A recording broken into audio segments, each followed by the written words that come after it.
ഓരോ വഴിപാടുകൾ ചെയ്യുമ്പോഴും ഈശ്വര സാന്നിധ്യം അനുഭവിച്ചറിയാൻ സാധിക്കുന്നുണ്ടോ? അല്ലെങ്കിൽ ആ വഴിപാടുകൾ ഭഗവാൻ സ്വീകരിച്ചില്ല എന്ന് തോന്നുന്നുണ്ടോ?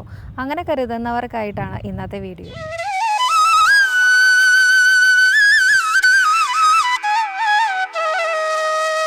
നമസ്കാരം, കൃഷ്ണാരമിത്രത്തിലേക്ക് എല്ലാവർക്കും ഒരിക്കൽ കൂടി സ്വാഗതം. സവിതയാണ് കേട്ടോ.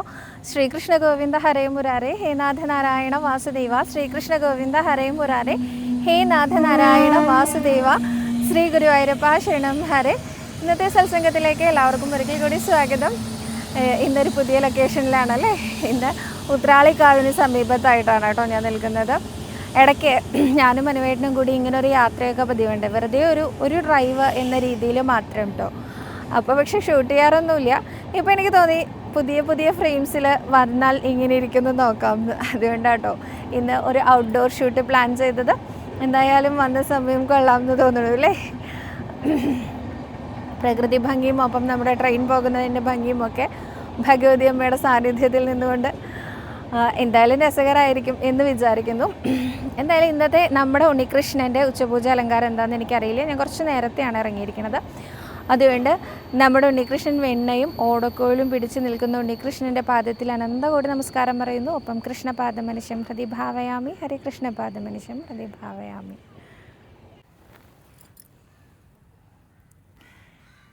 ദീപ എന്നൊരു ഭക്ത ചോദിച്ചിട്ടുണ്ട്, എൻ്റെ വീട്ടിൽ നിന്ന് 30 കിലോമീറ്റർ ദൂരെയുള്ള ഒരു ഗുരുവായൂരപ്പൻ്റെ അമ്പലത്തിൽ പോയിട്ടുണ്ടായിരുന്നു.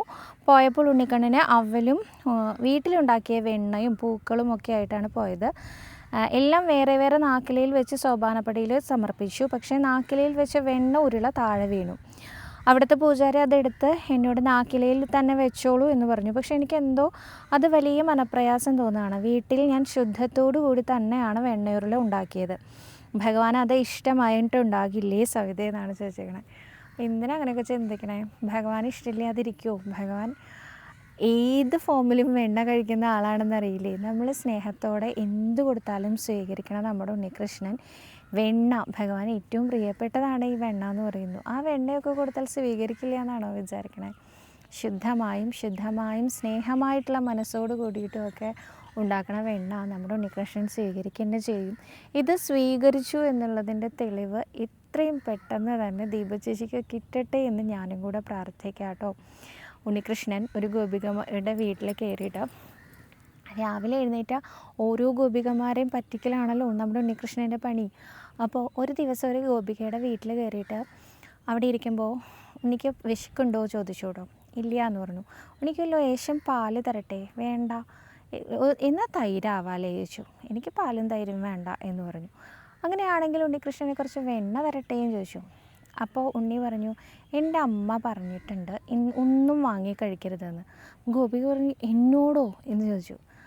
അല്ല, ശുദ്ധവും വൃത്തിയൊന്നും ഇല്ലാതെ ഉണ്ടാക്കുന്ന ഒരു സാധനവും കഴിക്കേണ്ട ഉണ്ണികൃഷ്ണ എന്നാണ് അമ്മ പറഞ്ഞിരിക്കണേ. അതുകൊണ്ട് എനിക്കിതൊന്നും വേണ്ട എന്ന്. ആ ഗോപികയ്ക്ക് അങ്ങോട്ട് ദേഷ്യം വന്നു. എനിക്ക് ശുദ്ധവും വൃത്തിയില്ല എന്നാണോ നിൻ്റെ അമ്മ പറഞ്ഞിരിക്കണേ? നീ എന്താ എന്നെക്കുറിച്ച് ഇങ്ങനെയൊക്കെ സംസാരിക്കണേ? നിനക്ക് വേണ്ടാന്നല്ലേ പറഞ്ഞേ? എന്നാൽ വേണ്ട എന്ന് പറഞ്ഞ് ഗോപിക പിണങ്ങിപ്പോയി അകത്ത് പോയിരുന്നു. കുറച്ച് കഴിഞ്ഞപ്പോൾ അടുക്കളയിൽ നിന്ന് ചെടപടാന്നൊരു ശബ്ദം കേട്ടു കേട്ടോ. ഗോപിക ഓടി വന്ന് നോക്കുന്ന സമയത്തുണ്ടല്ലോ, ഉണ്ണികൃഷ്ണൻ്റെ രൂപം എങ്ങനെയാണെന്നറിയോ? ആ തൈരിൻ്റെ കലമൊക്കെ പൊട്ടി അവിടെ കിടക്കുന്നുണ്ട്. ഉണ്ണിയുടെ കുമ്പയിലൂടെയൊക്കെ തൈരിങ്ങനെ ഒഴുകി ഇറങ്ങുന്ന രൂപത്തിലാണ്. കുറച്ച് തൈര് കയ്യിലും പിടിച്ചിട്ടുണ്ട്, കുറച്ച് തൈരിങ്ങനെ തലയിലും വെച്ചിട്ടുണ്ട്. അതായത് തലയിലൊക്കെ തേച്ചിട്ടുണ്ട് കേട്ടോ. കയ്യിലും മുഖത്തുമൊക്കെ തേച്ചുകൊണ്ട് ഭഗവാൻ ഇങ്ങനെ ഒരു കുഞ്ഞു കുറുമ്പോട് കൂടിയിട്ട് ആ ഗോപികനെ നോക്കുകയാണ്. അപ്പോൾ ആ ഗോപിക ആ തൈരും കൂടവും പൊട്ടിച്ചോ എന്ന ഭാവത്തിൽ നോക്കുമ്പോഴേക്കും ഉണ്ണികൃഷ്ണൻ ഒറ്റ ഓട്ടം വെച്ച് കൊടുത്തു എന്നാണ് പറയാറുള്ളത്.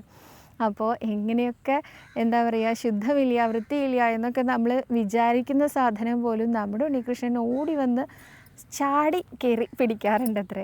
അപ്പോൾ ഒരു ഗോപികയായിട്ട് സ്വയം ഒന്ന് സങ്കല്പിച്ച് നോക്കൂ. നമ്മുടെ ഉണ്ണിയെ ഇഷ്ടമുള്ള എല്ലാവരും ഗോപികമാർ തന്നെയാണ് കേട്ടോ. ഈ വെണ്ണ സ്വീകരിച്ചിട്ടില്ല എന്ന് ഒരിക്കലും വിചാരിക്കരുത്. ഗുരുവായൂരപ്പന് എന്ത് ശുദ്ധ മനസ്സോടുകൂടി കൊടുത്താലും സ്വീകരിക്കുക തന്നെ ചെയ്യും. ഇന്ന് ഞാൻ ഈ ഒരു ചോദ്യം മാത്രമേ എടുക്കുന്നുള്ളൂ കേട്ടോ. അതിന് പകരമായിട്ട് ഒരു കഥ പറയാമെന്നാണ് വിചാരിക്കുന്നത്. ഇങ്ങനെ ഒരു അറ്റ്മോസ്ഫിയറിലെത്തിയപ്പോൾ എനിക്ക് പെട്ടെന്ന് പറയാൻ തോന്നുന്ന ഒരു കഥ ഗുരുവായൂരപ്പൻ്റെ വനഭോജനം കഥയാണ് കേട്ടോ. ഉണ്ണികൃഷ്ണൻ്റെ വനഭോജനത്തിനെ കുറിച്ച് നമ്മൾ കേട്ടിട്ടുണ്ട് അല്ലേ. ആ വനഭോജനം എന്ന് പറയുന്നത് ഉണ്ണികൃഷ്ണൻ ഒരു ദിവസം രാവിലെ ആയപ്പോൾ പറഞ്ഞു, എനിക്ക് പശുക്കുട്ടികളെയെല്ലാം കാട്ടിലേക്ക് മേയ്ക്കാൻ കൊണ്ടുപോകണം, അവർക്ക് പുല്ല് കൊടുക്കാൻ ഞാനാണ് പോകുന്നതെന്ന്. യശോദമ്മ എതിർത്തു കേട്ടോ, അയ്യോ ഉണ്ണിക്ക് അത്രയൊന്നും ആയിട്ടില്ല എന്ന്. പക്ഷെ നന്ദഗോപുരം സ്ട്രോങ്ലി സപ്പോർട്ട് ചെയ്യും. കാരണം ഈ ആൺകുട്ടികളെയൊക്കെ വലുതായി എന്ന അച്ഛനെ കൂടുതൽ അറിയാം അല്ലേ, അമ്മമാർക്ക് അറിയണേക്കാളും കൂടുതൽ. അവൻ ഗോപാലനല്ലേ, അവൻ പോവട്ടെ, യശോദ തടയണ്ട എന്ന് പറഞ്ഞു. അങ്ങനെ ബലരാമനെ വിളിച്ച് ഒരുപാട് ഇൻസ്ട്രക്ഷൻസ് കൊടുക്കുക കേട്ടോ നമ്മുടെ യശോദമ്മ. ഓരോ തവണയും പറയാം, ഉണ്ണിയെ നന്നായിട്ട് നോക്കണം, കൈ പിടിക്കണം. ആകെ 3 മാസത്തെ ഡിഫറൻസേ ഉള്ളൂ രണ്ടുപേരും തമ്മിൽ. എന്നിട്ടാണ് ഉണ്ണികൃഷ്ണന് വേണ്ട നിർദ്ദേശങ്ങളൊക്കെ രാമേട്ടൻ്റെ അടുത്ത് പറഞ്ഞയക്കണത് കേട്ടോ. ബലരാമസ്വാമിക്കാണെങ്കിലോ ഇത് കേട്ടപ്പോൾ വലിയ സന്തോഷം, ഞാൻ വലിയ ആളായല്ലോ, അമ്മ എന്നെ വലിയ ആളാക്കിയിട്ടുണ്ടല്ലോ എന്നുള്ള ഭാവത്തിൽ ഇതെല്ലാം ഞാൻ അനുസരിച്ചോളാം എന്ന് പറഞ്ഞു. അങ്ങനെ പശുക്കുട്ടികളെയൊക്കെ കൊണ്ട് രാമനും കൃഷ്ണനും പോവുകയാണ്. ഒപ്പം ഗോപാലക്കുട്ടികളെയും പറഞ്ഞയച്ചിട്ടുണ്ട് അവരവരുടെ അമ്മമാരെ.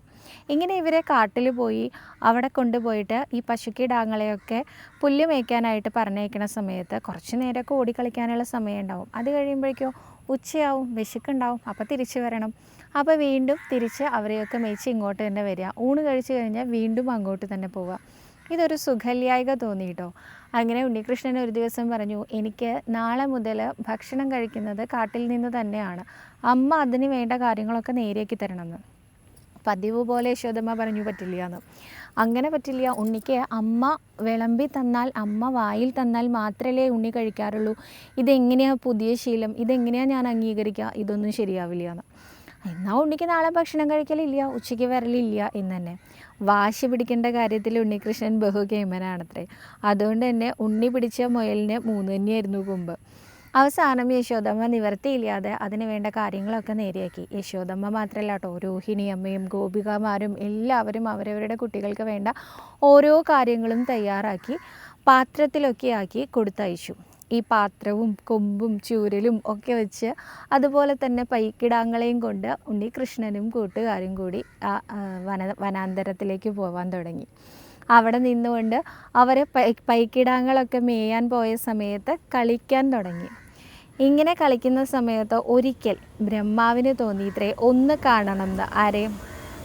ഈ ഭഗവാനെക്കുറിച്ച് അനേകം ലീലകളെക്കുറിച്ചൊക്കെ ബ്രഹ്മദേവൻ കേൾക്കാനിടയായപ്പോൾ ആ സാക്ഷാൽ പരബ്രഹ്മമൂർത്തിയുടെ ഈ ലോകത്തെ കളികൾ എന്തൊക്കെയാണ് എന്ന് കാണാൻ വേണ്ടിയിട്ട് ബ്രഹ്മദേവൻ വരെയുണ്ടായിത്രേ. അന്നൊരു ദിവസം രാമേട്ടനെ കൂട്ടാതെ പോയ ദിവസം കേട്ടോ ഈ ബ്രഹ്മദേവൻ വന്നത്. എന്തായാലും ബ്രഹ്മാവ് വന്ന് നോക്കുന്ന സമയത്ത് ഭഗവാനെ കാണുന്ന ഒരു രംഗമുണ്ട്. എങ്ങനെയാണെന്നറിയോ?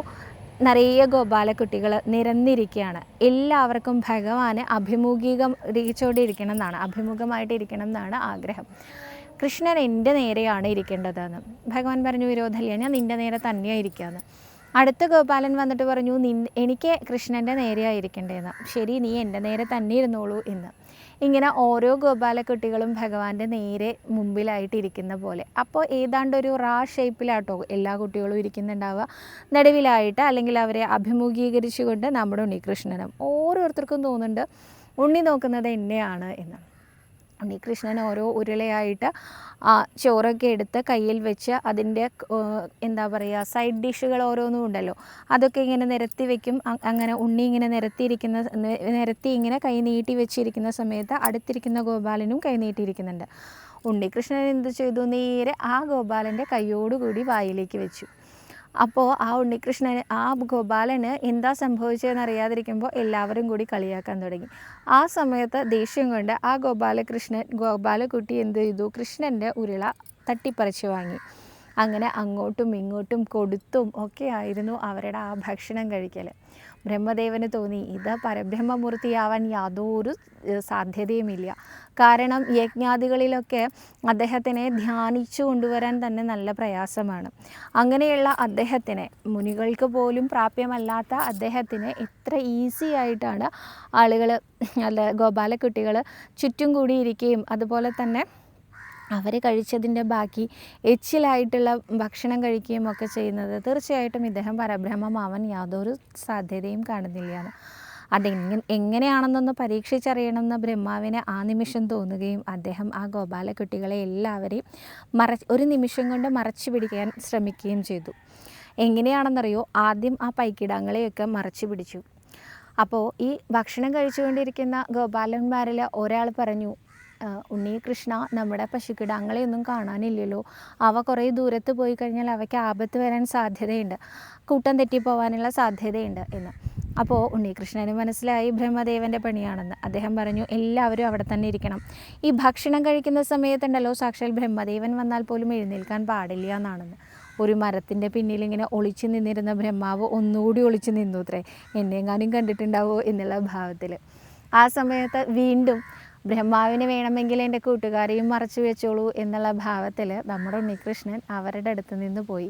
ആ പശുക്കളെ ഞാൻ വിളിച്ചു കൊണ്ടുവരാം എന്ന് പറഞ്ഞിട്ട്, ഞാൻ വന്നിട്ട് മാത്രമേ എല്ലാവരും ഭക്ഷണം കഴിക്കാൻ പാടുള്ളൂ എന്ന് കൂടി ഒരു നിർദ്ദേശം നൽകിക്കൊണ്ടാണത്രേ ഭഗവാൻ അവിടെ നിന്ന് പോയത്. ഈ തക്കത്തിന് ബ്രഹ്മദേവൻ ആ ഗോപാലക്കുട്ടികളെയും കൂടി മറച്ചു പിടിച്ച സമയത്ത് ഭഗവാൻ എന്ത് ചെയ്തു, ഓരോ സ്വരൂപങ്ങളായി കൊണ്ടുവന്ന അത്രയും പശുക്കിടാങ്ങളായിട്ടും കൊണ്ടുവന്ന അത്രയും ഗോപാലക്കിടാങ്ങളായിട്ടും ഭഗവാൻ തന്നെ സ്വയം വേഷം മാറി. എന്നിട്ട് ഓരോരോ ഗൃഹത്തിലേക്ക്, ഓരോരോ അമ്മമാരുടെ അടുത്തേക്ക്, ഓരോരോ തള്ളപ്പശുവിൻ്റെ അടുത്തേക്കും ഭഗവാൻ തന്നെ ചെന്നു എന്നും. അങ്ങനെ ആ വൃന്ദാവനത്തിലുള്ള വ്രജവാസികളായിട്ടുള്ള എല്ലാവർക്കും ഭഗവത് സാന്നിധ്യം എല്ലാ നിമിഷവും അനുഭവിക്കാനുള്ള ഒരു ഭാഗ്യം നൽകിയും എന്നും ആണ് കഥ. എന്തായാലും ബ്രഹ്മദേവൻ ബ്രഹ്മാവിൻ്റെ ലോകത്തെത്തിയപ്പോൾ അവിടെ ഒരു കുഞ്ഞു ബ്രഹ്മാവ് ഉണ്ടായിരുന്നു എന്നും ബ്രഹ്മദേവന് അങ്ങോട്ടുള്ള എൻട്രി വരെ നിരസിച്ചു എന്നുമാണ് കഥ. എന്തായാലും ബ്രഹ്മദേവന് വേറെ നിവൃത്തിയൊന്നുമില്ലാതെ ഇത് ഭഗവാൻ തന്നെയാണ് ചെയ്തതെന്ന് മനസ്സിലായി. അദ്ദേഹം താഴെ വന്ന് ഭഗവാനോട് മാപ്പ് പറഞ്ഞ് ഈ ഒളിപ്പിച്ചു വെച്ച എല്ലാവരെയും തിരിച്ചു കൊണ്ടുവന്ന് കൊടുത്തു എന്നും കൂടി പറയാറുണ്ട് ആചാര്യൻ. അതോടുകൂടി ബ്രഹ്മദേവന് മനസ്സിലായി ഇത് സാക്ഷാൽ പരബ്രഹ്മമൂർത്തി തന്നെയാണെന്ന്. അങ്ങനെയുള്ള ആ പരബ്രഹ്മമൂർത്തി എന്തിനു വേണ്ടിയിട്ടായിരിക്കും നമ്മുടെ കയ്യിൽ നിന്ന് തൈരും പാലും വെണ്ണയൊക്കെ വാങ്ങുന്നത്? ആലോചിച്ചിട്ടുണ്ടോ? ഭഗവാൻ എപ്പോഴും ഒന്നും ആവശ്യമില്ല. ഭഗവാൻ എന്താ പറയുക, നിർഗുണ പരബ്രഹ്മം എന്നൊക്കെ പറയില്ലേ, അതേപോലെ ഒന്നും ആവശ്യമില്ല ഭഗവാന്. എന്നിട്ടും ഭഗവാൻ അനേകം വെണ്ണ കഴിക്കുന്നുണ്ട്, അനേകം പാല് കുടിക്കുന്നുണ്ട്, അനേകം അപ്പം കഴിക്കുന്നുണ്ട്. ഇതൊക്കെ എന്തിനു വേണ്ടിയിട്ടാണ്? നമ്മളെപ്പോലുള്ള ചില ഭക്തരുടെ ഇഷ്ടത്തിന് വേണ്ടിയിട്ടാണ്. നിനക്ക് ഞാൻ കുറച്ച് വെണ്ണ കഴിച്ചാൽ സന്തോഷമാവോ? എന്നാൽ ഞാൻ കഴിച്ചേക്കാം. നിനക്ക് ഞാൻ കുറച്ച് പാല് കുടിച്ചാൽ സന്തോഷമാവോ? എന്നാൽ ഞാൻ കുടിച്ചേക്കാം എന്നാണ് അത്രേ നമ്മുടെ ഉണ്ണികൃഷ്ണൻ്റെ ആ ഒരു ഭാവം. അന്ന് ഗോപികമാർക്ക് കൊടുത്ത പോലെയൊക്കെ ഉള്ള സുഖം നമുക്കും തരുന്നുണ്ട് കേട്ടോ പല സന്ദർഭങ്ങളിലും. അന്ന് അവർക്ക് അവരുടെ ആ ഒരു കണ്ണുകൾ കൊണ്ട് തന്നെ കാണാമായിരുന്നു, കൈകൾ കൊണ്ട് കെട്ടിപ്പിടിക്കാമായിരുന്നു, വാക്കുകൾ കൊണ്ട് സ്തുതിക്കാമായിരുന്നു. ഇന്ന് നമ്മൾക്ക് അങ്ങനെ അങ്ങോട്ട് പറ്റില്ല എന്ന് വെച്ചാലും ഇത് കലികാലമാണല്ലോ, കലികാലത്തെ മനുഷ്യരുമാണല്ലോ നമ്മൾ. അതുകൊണ്ട് അത്രയ്ക്കൊന്നും പറ്റിയില്ല എന്ന് വെച്ചാലും കുറച്ച് വെണ്ണ ചീട്ടാക്കാനും അത് ഭഗവാൻ സ്വീകരിക്കുന്നത് കാണാനും ഒക്കെ ഉള്ള ഭാഗ്യം നമുക്ക് ഓരോരുത്തർക്കും ഗുരുവായൂരപ്പൻ തന്നിട്ടുണ്ട്. അപ്പോൾ ഇനി വരുന്ന സമയത്ത് നിങ്ങൾക്കും നിങ്ങളാൽ കഴിയുന്ന എന്തെങ്കിലുമൊക്കെ ഭഗവാന് സമർപ്പിക്കാൻ സാധിക്കട്ടെ, അത് നമ്മുടെ ഉണ്ണികൃഷ്ണൻ സ്വീകരിക്കട്ടെ എന്നും പ്രാർത്ഥിക്കുന്നു. സർവരോഗ വിനാശന, സർവപാപ വിനാശന, സർവദുഃഖ വിനാശന, സർവസൗഖ്യപ്രദായക ശ്രീ ഗുരുവായൂരപ്പ ശരണം ഹരേ.